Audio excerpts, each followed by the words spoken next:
আপনারা নিশ্চয়ই অবগত আছেন গত 23 তারিখ বিকাল 5:15 ঘটিকার সময় ধামরাই পৌরসভাধীন লাখুরিয়াপাড়া জনৈক সাব্বির হোসেনের বাসার নিচতলায় একটি স্কুল ছাত্রী নাদিয়া আক্তার সেন্ট্রাল স্কুলের এসএসসি পরীক্ষার্থী নৃশংসভাবে খুন হয়।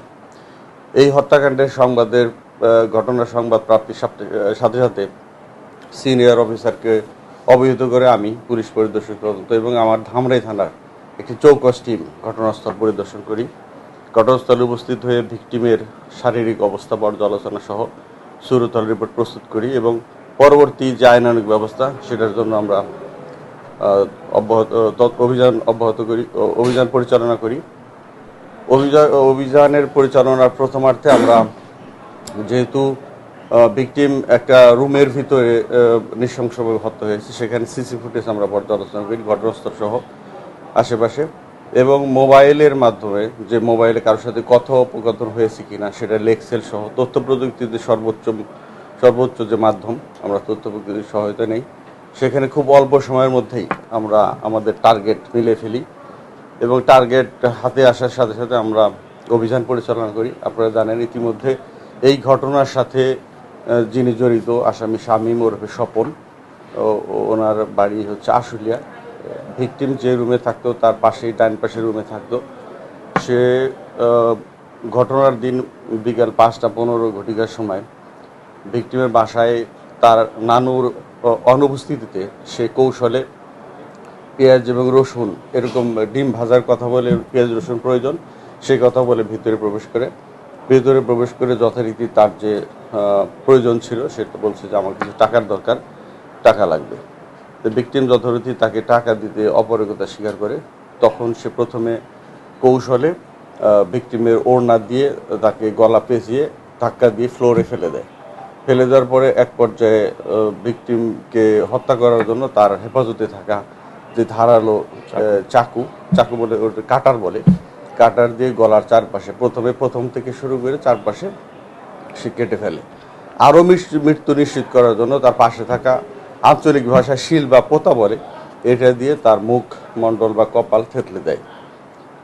এই ঘটনার স্বীকারোক্তি অনুযায়ী আমরা তাৎক্ষণিক তাকে জিজ্ঞাসাবাদ করি যে এবং ভিকটিমের কাছ থেকে আপনারা জানেন, ইতিমধ্যে জেনেছেন যে ভিকটিমের শরীরে থাকা বিভিন্ন অর্নামেন্ট, স্বর্ণ অলংকার সে নিয়েছে।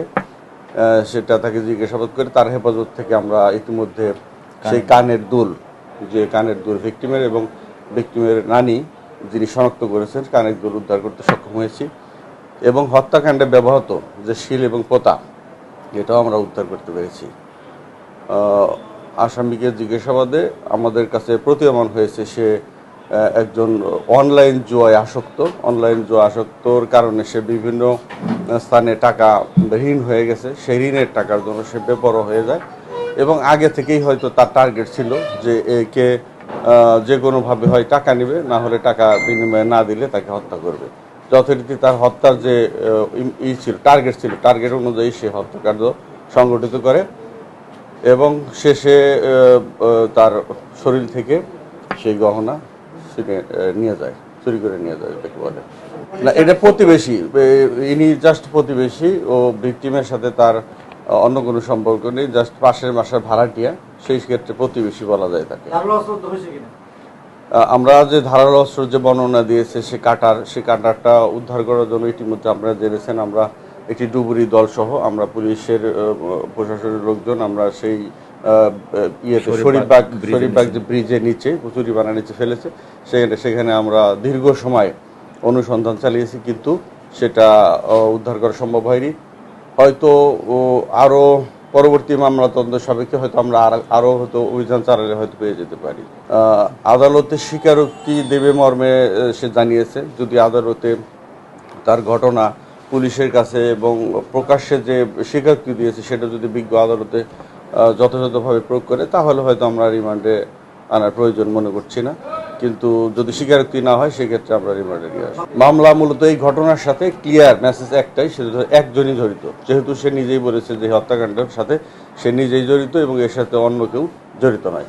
এখানে আমাদের সবচেয়ে প্রথম যে কাজটা হচ্ছে, আপনারা জানেন যে আমাদের সমাজটা মাদক এবং এই যে অনলাইন জুয়া, এটা বারবারই আমরা বিভিন্ন জায়গায় বলি আপনাদের মাধ্যমে, আপনারাও হয়তো বিভিন্ন জায়গায় আমাদের মেসেজটা পৌঁছে দেন।